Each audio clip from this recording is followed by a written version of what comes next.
Welcome to our channel. Today we how to transfer your gift cards with Raise easy tutorial step by step clearly. To begin, visit the Raise website or open the Raise app on your device.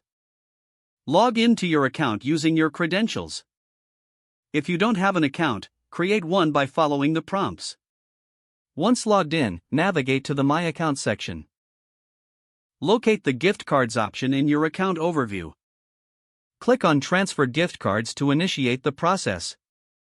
You will see a list of your current gift cards. Select the gift card you wish to transfer by clicking on it.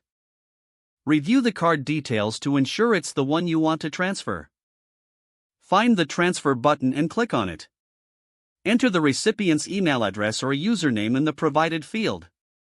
Double-check the information to avoid any mistakes. Choose the amount you want to transfer, if applicable. Review any applicable fees or terms associated with the transfer. Once you're sure everything is correct, click Confirm Transfer. You will receive a notification once the transfer is successful. Check your email for confirmation of the transaction. Now, the recipient will receive an email notification about the gift card transfer.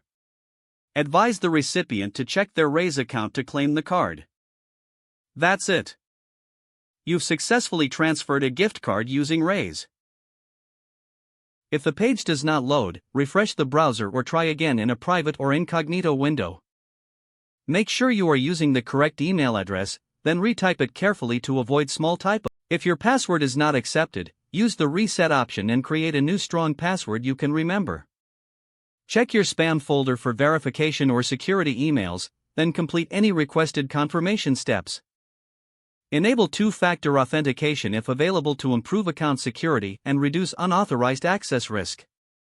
After signing in, review your profile details so your contact information and settings are accurate and current. If you see an error message, note it down and try again after restarting your device and internet connection.